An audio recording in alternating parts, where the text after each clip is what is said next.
என்னுடைய பிரச்சார வியூகம் என்னவென்று சொன்னால், கடந்த 5 ஆண்டு காலம்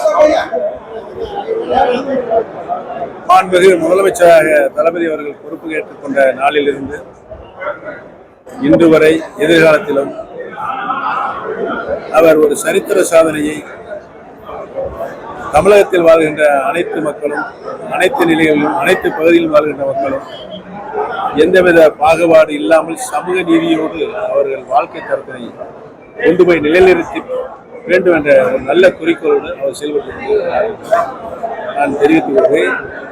கடந்த 5 ஆண்டுகள் அவருடைய சரித்திர சாதனை ஆட்சியினுடைய நிலையை மக்களுக்கு எடுத்துச் செல்கின்ற, நிறைவேற்றி தருகின்ற திட்டங்களை மக்கள் இன்றைக்கு நன்றாக உணர்ந்திருக்கிறார்கள். அந்த நிலையில் மீண்டும் தமிழக மக்கள் நம்முடைய மாண்புமிகு முதலமைச்சர் அவர்கள் தளபதிதான் மீண்டும் முதலமைச்சராக வர வேண்டும் என்ற எண்ணத்தில் அவர்களாக இன்றைக்கு வெளிப்படுத்துகின்ற ஒரு நல்ல ஆரோக்கியமான சூழல் தமிழகத்திற்கு ஏற்பட்டிருக்கிறது. மீண்டும் தளபதி தான் முதலமைச்சராக வருவன் நிலைமை இப்போது உருவாயிருக்கு. மீண்டும் தாய் கழகத்துக்கு வந்திருக்கீங்க, அந்த அனுபவம் எப்படி இருக்கு? மீண்டும் தாய் கழகத்துக்கு வந்து தாய் கழகத்துக்காக எந்த நோக்கம், நான் இன்றைக்கு தாய் கழகத்தில் இணைந்திருப்பது எந்த நோக்கத்திற்காக பேரறிஞர் அண்ணா அவர்கள் திராவிட முன்னேற்ற கழகத்தை உருவாக்கினார்களோ, ஆரம்பித்தார்களோ, முத்தமிழறிஞர் அவர்கள் அந்த நோக்கத்தை நிறைவேற்றுவதற்கு என்ன பாடுபட்டார்களோ அதனுடைய நோக்கம் நிறைவேறுக்கு நான் ஒரு சிறு துரும்பாக செயல்பட விருப்பம் தெரிவித்தான். திமுகவுடைய வெற்றி வாய்ப்பு தென் மாவட்டங்களில் வெற்றி வாய்ப்பு எப்படி இருக்குது, மக்களுடைய வரவேற்பு எப்படி இருக்குது?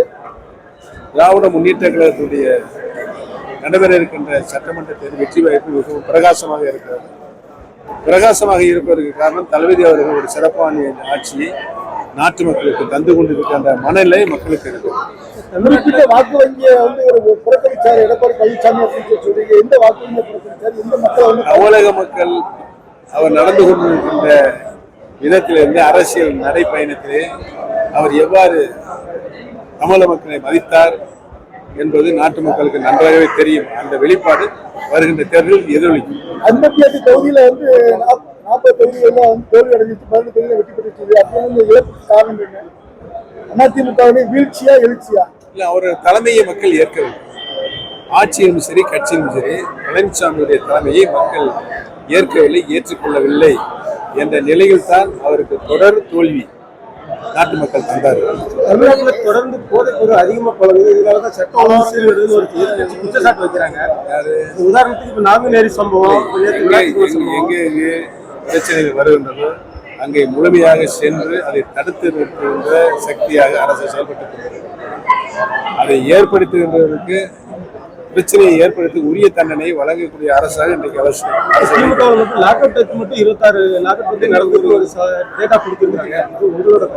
இல்ல, டேட்டாவுடைய தன்மையை நாம் ஆராய வேண்டும். அதனுடைய தன்மையை நாம் ஆராய வேண்டும். எதற்காக சாவு ஏற்பட்டது என்பது பரிசோதனைதான் தெரிய வரும்.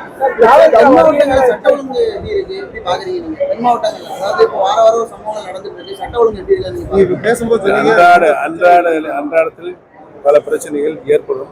அதற்கு உரிய நடவடிக்கைகளை அரசு எடுத்ததா என்பதுதான் கேள்வி. இப்போது இருக்கின்ற அரசு, தளபதி அரசு உடனடி நடவடிக்கைகளை எடுத்து குற்றம் இழைத்தவர்களுக்கு உரிய தண்டனை வழங்கி கொண்டிருக்கிறார்கள்.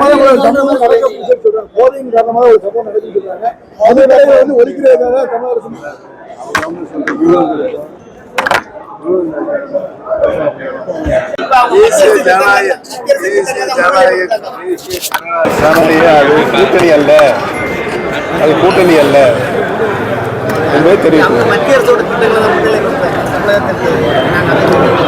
நீங்கள் ஒன்றை நன்றாக புரிந்து கொள்ள வேண்டும்.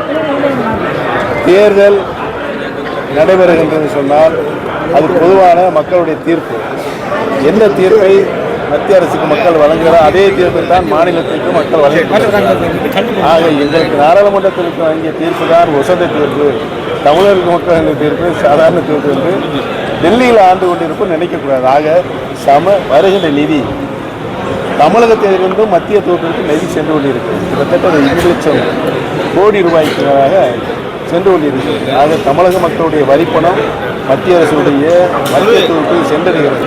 அப்படி சென்றடைய நிதி தமிழக மக்களுக்கு திரும்ப பெறுகின்ற பொழுது அது சமநிலையோடு சமூக நீதிக்காக இங்கே ஒதுக்கப்பட வேண்டும்.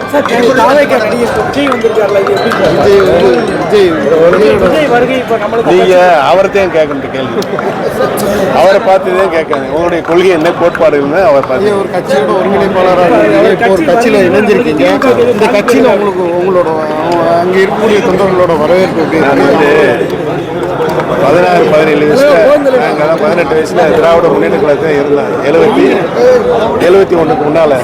இப்போ நான் இணைஞ்சிருக்கேன்னா திராவிட முன்னேற்ற கழகத்தில் ஒரு தொண்டனாகத்தான் இருந்திருக்கிறேன்.